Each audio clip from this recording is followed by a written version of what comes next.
Vous êtes sur France 24 et vous avez raison. Bienvenue dans votre journal de l'Afrique. À la une ce soir, Bassirou Diomaye Faye fête ses 100 jours à la tête du Sénégal. Quel bilan et quelle perspective pour le nouveau président sénégalais? Élément de réponse avec notre correspondant sur place qui a suivi sa toute première conférence de presse.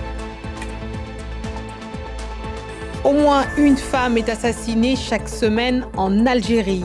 Au Maroc, en Tunisie, les associations là-bas dénombrent plusieurs dizaines de féminicides chaque année. La mort et les violences domestiques contre les femmes de plus en plus médiatisées au Maghreb, mais les mécanismes de protection restent insuffisants.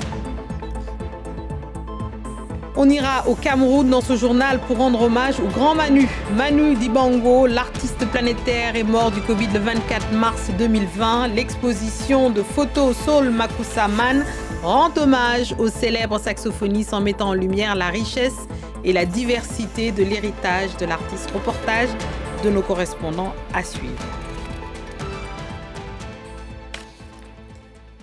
L'actualité de ce soir concerne le président sénégalais Bassirou Diomaye Faye qui fête ses 100 jours à la tête du pays et il annonce d'emblée pas de rupture brutale en vue avec la France. Les précisions de notre correspondant à Dakar, Eliman Lao.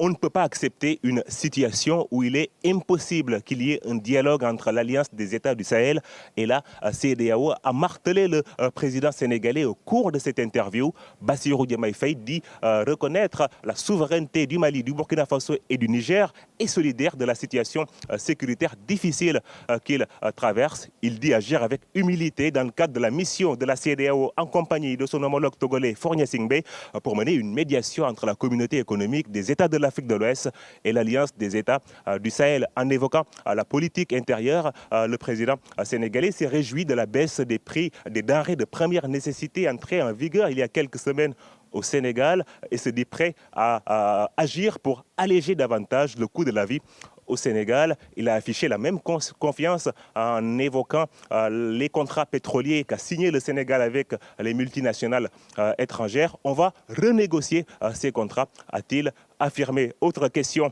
évoquée, l'emploi des jeunes, la justice, mais aussi sa relation avec son Premier ministre, Ousmane Sonko. Bassirou Diomaye Faye dit avoir le meilleur Premier ministre de l'histoire du Sénégal et satisfait du travail d'Ousmane Sonko à la tête de la primature. Première interview avec la presse réussie du chef de l'État sénégalais. Si on accroît les réactions sur les réseaux sociaux des Sénégalais qui se disent globalement rassurés par leur président. Les peuples ont irrévocablement tourné le dos à la CEDEAO. Il nous appartient aujourd'hui de faire la confédération Alliance des États du Sahel. Une alternative à tout regroupement régional factice en construisant une communauté souveraine des peuples. Vous venez de l'entendre, le président du Conseil national pour la sauvegarde de la patrie et de la République du Niger, qui a déclaré le 6 juillet dernier la naissance de la Confédération des États du Sahel et le divorce irrévocable d'avec la CEDEAO, un fait politique majeur qui justifie pour nous cette édition spéciale avec deux experts. Donc Seydi Kaba, rédacteur en chef, je l'ai dit, du Monde Afrique et chercheur et président du CIRES, en plateau. Merci beaucoup d'être là. Et Gilles Yabi depuis Dakar. On commence avec Seydi Kaba. Seydi, on a entendu Abdourahmane Tiani parle de confédération. Qu'est-ce qu'on doit entendre par ce terme? À quoi doit-on s'attendre? Donc, la confédération traduit une volonté d'aller le plus loin dans l'intégration. Les pays ont déjà une architecture de défense et de sécurité commune. Ils ont convenu d'une diplomatie commune. Donc, ils sont prêts à écrire d'autres chapitres. Ça peut être la monnaie, ça peut être d'autres chapitres importants. Mais cette volonté de confédération exprime une volonté que les pays veulent aller le plus loin dans l'intégration. Demain, se choisir une capitale commune. Demain, se choisir une forme d'alternance à la tête de la Confédération. Tout ça est donc dans l'agenda de cette Confédération. Alors, on ira plus loin. Commençons d'abord par l'aspect militaire. L'Alliance, justement, a été créée en septembre 2023, d'abord dans un accord de défense mutuelle. À presque un an, quel bilan, justement, on peut tirer de l'Alliance sur le plan militaire? Oui, on peut dire que le paradigme en lui-même, puisque ce qui nous a manqué jusqu'ici, jusqu'avant la création de cette confédération, c'était la capacité de construire une réponse aux défis sécuritaires, une réponse commune. Chacun des États faisait sa défense de son côté. Mais là, avec la création de cette confédération, il y a eu des opérations conjointes pour lutter contre le groupe terroriste. Il a été acté la possibilité du droit de poursuite, c'est-à-dire que les armées de chacun des pays peuvent entrer sans autorisation préalable. Et puis, il y a eu cet exercice conjoint qui a eu lieu en mai, à Tilia, dans le nord-ouest du Niger, où les armées des 3 pays se sont réunies et ont invité même l'armée tchadienne et l'armée togolaise. Donc, il y a une volonté, il y a eu des avancées significatives. Et ce qui a fondamentalement changé aussi, c'est le caractère proactif. Avant, les forces attendaient qu'elles soient attaquées pour se défendre, mais depuis que la Confédération a été créée, il y a une volonté d'aller au contact de groupes terroristes, d'aller les trouver dans leur sanctuaire pour essayer de les détruire. Et tout ça est un progrès, mais je pense qu'il est encore trop tard pour faire un bilan définitif. Mais il y a déjà quelque chose qui a changé et qui est en cours de changement. On peut attendre de voir les résultats. On retrouve Gilles Yabi, économiste, politologue, fondateur du think tank citoyen, justement, Wati à Dakar. Gilles, qui dit confédération, on l'a entendu un peu dans la réponse justement de Seydik, on parle évidemment d'économie. Je propose justement qu'on écoute le président de la commission de la CEDEAO parce qu'on a envie de vous entendre, de l'entendre lui d'abord, justement Omar Touré, et on en parle juste après. Sur le plan économique et financier, le retrait de 3 États membres pourrait entraîner l'arrêt ou la suspension de tous les projets et programmes mis en œuvre par la CEDEAO dans ces 3 pays et dont la valeur est estimée à plus de 500 millions de dollars américains. Alors, on va l'entendre, Omar Touré. Gilles, justement, on se demandait si ces 3 pays, justement, pouvaient survivre, justement, économiquement sans la CEDEAO. Est-ce que vous pensez que c'est possible ?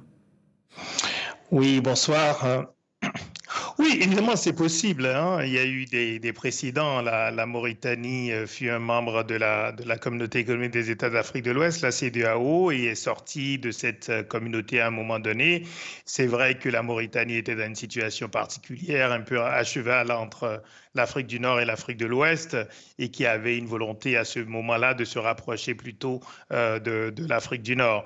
Mais tout pays peut sortir d'une organisation régionale et le pays ne va pas disparaître. La question, je pense, n'est pas de savoir si ces pays peuvent survivre sans la CEDEAO. La question, c'est de savoir si le choix qui a été fait, et qui n'est pas le choix en réalité de ces pays, parce qu'on le dit un peu trop vite, on a 3 pays qui sont sortis, ou 3 États qui sont sortis de la CEDEAO. La réalité, c'est qu'on a 3 gouvernements qui sont quand même issus de coups d'État militaires, qui ont décidé de sortir leur pays de la CEDEAO, et que lorsque le général Tchiani dit que c'est irrévocable, je pense qu'il y a un peu un manque d'humilité, parce qu'au fond, tous ces dirigeants ne font que passer, même ceux qui sont démocratiquement élus ne font que passer, et donc on ne peut jamais affirmer qu'un pays sort irrévocablement d'une organisation régionale. Dans 2 ans, dans 5 ans, dans 10 ans, on aura peut-être un retour de ces États dans le giron de la CEDEAO lorsque la situation politique aura changé et que d'autres dirigeants auront fait des choix différents. Donc je crois que c'est plutôt ça qu'il faut voir, et il faut séparer, de mon point de vue, la question de la création de la Confédération de la question de la sortie de la CEDEAO. On peut tout à fait avoir un regroupement d'États qui décident d'aller très loin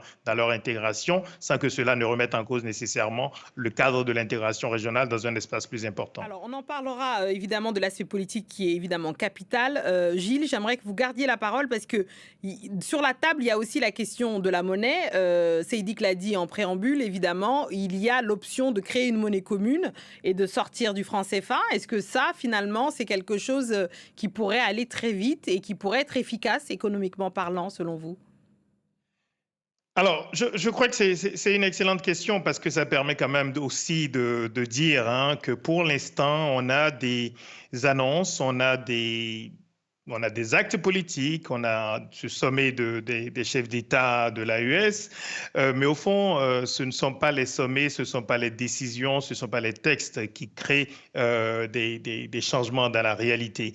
Et donc, ce qu'il faut observer, c'est que ces États ont décidé de sortir simultanément de la CEDEAO, mais n'ont toujours rien dit de clair sur l'UEMOA, l'Union économique monétaire ouest-africaine, et donc sur l'espace avec les 8 pays qui partagent le franc CFA en Afrique de l'Ouest. Et cela veut dire précisément qu'ils savent très bien que le coût politique et le coût économique de la sortie de la CEDEAO est moins important que le coût d'une sortie de l'UEMOA qui obligerait ces pays à avoir soit des monnaies, 3 monnaies nationales, soit une monnaie pour la Confédération, mais tout cela ne se décrète pas. Là, pour le coup, on ne change pas de monnaie par une décision, ça suppose une préparation technique, ça suppose de retravailler sur l'ensemble du système financier et du système bancaire qui est très intégré au niveau de l'UEMOA. Et donc, on voit bien qu'à nouveau, c'est beaucoup plus facile d'annoncer une sortie d'un cadre qui est davantage un cadre politique, celui de la CEDEAO, et avec des États, les 3 États du Sahel sont aussi membres de l'UEMOA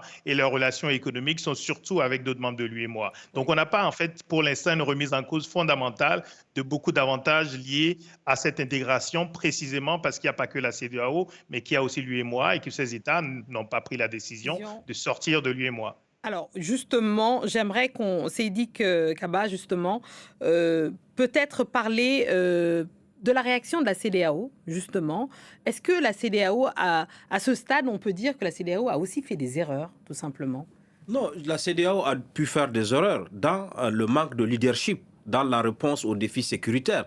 Elle n'a pas été assez présente pour soutenir les pays face à ces défis sécuritaires. Mais ça ne justifie pas qu'on parte de la CEDEAO. Comme dit le président sénégalais Bassirou Diomaye Faye, il faut avoir, il faut faire le bilan, il faut faire l'inventaire de ce que la CEDEAO a fait et corriger ce qu'elle a fait. Je pense que c'est une voie qui est plus raisonnable que de désintégrer en partant, puisque on passe de 15 pays à 12 pays et on crée une entité de 3 pays. Sur le plan du progrès dans l'intégration, ce n'est pas la bonne solution. Ce n'est pas parce qu'il y a des problèmes, ce n'est pas parce que quelqu'un est malade qu'il faut le tuer en pensant que la mort est la solution. Non, je crois que malgré ça, il aurait fallu, de mon point de vue, que ces États restent face à la Confédération à côté de la CEDEAO. Parce que quand vous prenez ce que Gilles a dit qui est important, quand vous prenez un pays comme le Niger, ses intérêts les plus importants ne sont ni avec le Burkina ni avec le Mali, ils sont avec le Nigeria, avec lequel il partage 1500 km de frontières. Et sur les 8 régions administratives du Niger, 5 font frontière avec le Nigeria. Oui. Si vous prenez le Mali, c'est la même chose. Ses intérêts économiques sont avec le Sénégal et la Côte d'Ivoire. Le port d'Abidjan et le port de Dakar. Et c'est la même chose. Donc, il y a quelque chose qui doit amener à concevoir peut-être une confédération de l'Alliance des États du Sahel qui répondent aux défis sécuritaires, mais à côté d'une CEDEAO avec laquelle il va tôt ou tard falloir discuter. Alors, le profil, justement, Giliabi, de Bassirou Diomaye Faye, le président nouvellement élu du Sénégal, est-ce que, en tant que médiateur de la CEDEAO, compte tenu, justement, de ses déclarations et de sa politique, on le sait, est-ce qu'il pourrait réussir, justement, à régler cette crise que traversent les pays de l'AES et, justement, la CEDEAO? Est-ce que vous y croyez? Alors, je crois que dès son élection, compte tenu des conditions particulières de cette élection et de la surprise positive qu'a été le dénouement de la crise politique au Sénégal, Bassirou Diomaye Faye apparaissait comme étant le seul à même de dialoguer avec les dirigeants militaires des 3 États et peut-être effectivement de tenter de les ramener dans le giron de la CEDEAO. Alors, je pense qu'il a été courageux d'accepter maintenant formellement cette mission qui est extrêmement difficile. Je pense que dans ses déclarations récentes, on voit bien qu'il dit que même si ces États ne revenaient pas, il faut de toute façon dialoguer pour pouvoir discuter des modalités de leur retrait, pour pouvoir discuter éventuellement des rapports qui pourraient s'instaurer entre la Confédération ou en tout cas entre ces États et, je dirais, le reste de la CEDEAO. Donc, je pense qu'il est tout à fait réaliste quant aux chances somme toute limité à court terme d'obtenir un retour formel de ces États dans la CEDEAO. Parce qu'au fond, je pense que ce qu'on n'a pas dit jusque-là, qui me semble très important, c'est que ces États, je pense, ou plus exactement ces dirigeants militaires, je pense qu'ils réussissent quelque chose d'assez fabuleux, c'est d'être quand même dans une diversion permanente. Pendant qu'on parle de l'AES et qu'on parle de la Confédération, qu'on a des dizaines d'émissions sur le sujet, évidemment, on ne parle pas de la situation interne, sur le plan politique, sur le plan sécuritaire, sur le plan économique et sur le plan social. Pour l'instant, on a un pays comme le Niger où on n'a même pas un dispositif de transition qui est complet. Il n'y a pas d'assemblée de transition au Niger, par exemple. Et donc, on a vraiment aussi un effet de diversion qui passe par des annonces permanentes, des actes politiques forts, mais qui concrètement sont très en décalage avec la réalité aujourd'hui concrète dans ces trois États, avec bien sûr des variations, des différences entre les trois pays. Merci beaucoup. On vous entend, Gilles Yabi, pour justement cette précision utile. Et il faudrait rajouter évidemment le traitement de la presse et des médias. 3 journalistes ont disparu en 10 jours, je le rappelle, au Burkina Faso, et dont un a été enrôlé de force. Et je ne parle même pas des médias internationaux qui sont coupés. Merci beaucoup à vous d'avoir participé à cette édition spéciale. Gilles Yabi, économiste justement, politologue et fondateur du think tank citoyen Wati depuis Dakar, et Cédric Kaba, évidemment, en plateau, rédacteur en chef du Monde Afrique et chercheur du président du CIRES. Merci beaucoup d'être là. J-1 avant les élections présidentielles et législatives au Rwanda. 9 millions de Rwandais se rendront aux urnes partout dans le pays ce lundi 15 juillet. Le grand favori, après 24 ans au pouvoir, c'est le président sortant, Paul Kagame, qui avait récolté 99% des voix en 2017 lors de la dernière présidentielle. Et c'est ce dimanche, les citoyens de la capitale Kigali préparaient les bureaux de vote avec beaucoup d'attention. Clément Diroma, notre correspondant, est parti à leur rencontre. Plus de 1 million de votants sont attendus ce lundi 15 juillet dans les 3 districts qui forment la capitale rwandaise, Kigali. Au total, le pays compte plus de 2500 bureaux de vote pour 9 millions d'électeurs. Une grande partie devrait bien sans surprise voter pour Paul Kagame, président sortant, candidat pour un 4e mandat. On attend aussi une participation très importante, très élevée, puisqu'en 2017, lors des dernières élections, 98% des votants enregistrés se sont rendus aux urnes. À Kigali, dans plusieurs quartiers ce dimanche, les responsables des bureaux installaient des décorations aux couleurs du Rwanda et même des objets traditionnels. Notre bureau de vote est déjà beau, mais on veut le décorer encore plus. C'est un peu comme se préparer pour une cérémonie de mariage. Tout doit être parfait et les invités bien accueillis. On va voter ici. La population doit le savoir grâce au décor. Demain est une journée très spéciale dans le pays. C'est un jour où nous avançons dans la croissance du Rwanda et de sa démocratie. Une grande journée pour la démocratie rwandaise, souvent remise en question par les critiques du président Paul Kagame et par de nombreuses ONG internationales qui dénoncent bien le manque de liberté d'expression dans le pays. Amnesty International rappelle d'ailleurs que des opposants et des journalistes sont encore en prison à ce jour et appelle à une plus grande ouverture démocratique. Le président Kagame a répondu à ces critiques lors de ses derniers grands meetings, affirmant que l'Occident ne comprenait pas la société rwandaise et son développement depuis le génocide contre les Tutsis il y a 30 ans. Les féminicides et les violences domestiques contre les femmes sont de plus en plus médiatisés au Maghreb, mais c'est les mécanismes de protection qui restent insuffisants. Selon le collectif Féminicide Algérie qui recense les cas depuis 2019, au moins une femme est assassinée chaque semaine dans le pays et les associations au Maroc et en Tunisie dénombrent plusieurs dizaines de féminicides chaque année. Etanadji.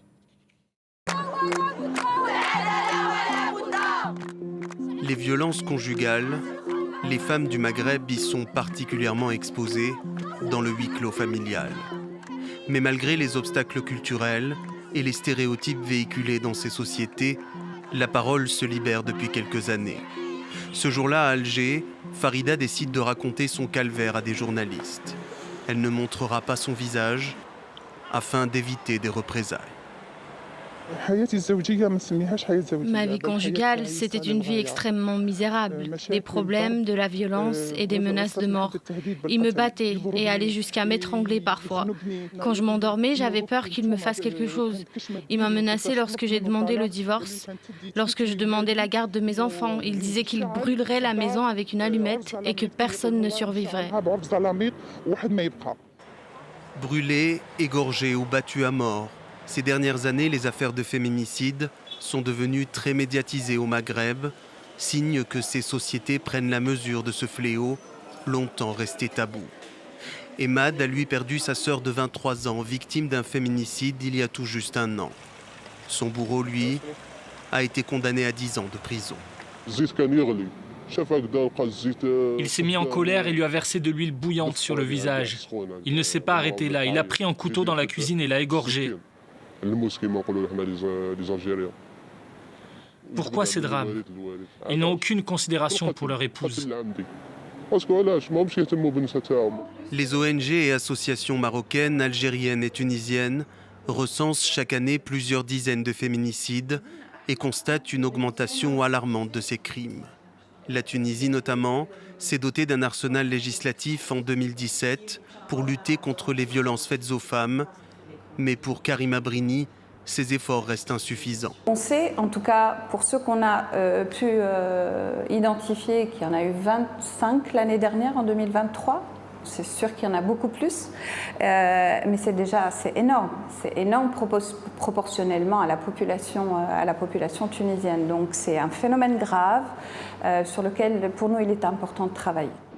Les associations appellent à mobiliser tous les moyens des États afin de mieux sensibiliser la population et de garantir une meilleure prise en charge des victimes. Allez, toute autre chose à présent, direction le Cameroun, où une exposition photographique et un livre rendent hommage à Manu Dibango, l'artiste planétaire mort du Covid le 24 mars 2020. L'exposition Saul Makusaman est une initiative du journaliste et photographe Samuel Ndiakwa, qui a suivi le célèbre saxophoniste pendant plus de 20 ans. Et en marge de l'exposition, le photographe a écrit un livre qui plonge dans l'intimité de l'artiste. Visite guidée avec nos correspondants à Yaoundé, Marcel Amoko, André Yakana et Pamela Ngondo. C'est le sourire légendaire de Manu Dibango qui accueille le visiteur dans l'enceinte de l'ancien palais présidentiel à Yaoundé. Parmi toutes les photos que j'ai regardées, c'était celle qui rendait vraiment plus nette la personnalité de Manu Dibango. L'exposition Saul Makusaman est une initiative du photographe camerounais Samuel Ndiakwa qui a suivi Manu Dibango pendant plus de 20 ans. Pour Viviane Maguela, cette exposition est une preuve de la complicité qui existait entre les deux hommes. Ce n'est pas la rétrospective de Manu Dibango, c'est vraiment une rencontre entre un photographe et un musicien qui a vraiment pris le temps de récolter. Et c'est aussi très important parce que c'est un travail de mémoire pour nous. On est au Musée national dans un bâtiment historique. Dans ce cadre qui n'est pas conçu pour accueillir un événement de ce type, il a fallu faire preuve d'imagination pour montrer les multiples facettes de l'immense artiste qu'a été Manu Dibango, mais surtout de l'homme ouvert aux autres qu'il était. Une tâche qui revenait au scénographe Aliou Moussa. On a la photo centrale de Manu et aussi toutes les collaborations où tous ces gens, tous ces artistes, des grands stars avec qui il a collaboré, qui pour moi apporte aussi dans cette exposition cet aspect de partage. Parmi les nombreux visiteurs qui se pressent ici pour revivre en quelques photos des tranches de vie de Manu Dibango, une surprise, le musicien de jazz camerounais Dino Sitson qui vit à New York. Il a joué dans les années 2000 avec celui qu'il appelait affectueusement Tonton Manu. C'est quelqu'un qui nous a bercé, qui nous a encadrés. Manu ne représentait pas juste un musicien, c'était quelqu'un qui détenait la science de la vie. En marge de l'exposition, Samuel Ndiakwa a tenu à rendre hommage au célèbre saxophoniste à travers un livre de 472 pages où le lecteur découvre le rassembleur qui était Manu Dibango, un livre édité avec le soutien de l'Institut français du Cameroun. Vous savez, on est dans une société aujourd'hui, il y a tellement de gens qui veulent casser les ponts, qui refusent les relations, les liens. Manu Dibango, c'était un rassembleur. L'exposition photographique Saul Makusaman, consacrée à Manu Dibango, disparu le 24 mars 2020 en pleine épidémie de Covid-19, s'achève le 25 août prochain. C'est la fin de ce journal. Merci à tous ceux qui nous ont suivis partout dans le monde et en particulier ce soir de Ouagadougou à Bamako en passant par Niamey. Restez avec nous car l'actualité continue sur France 24.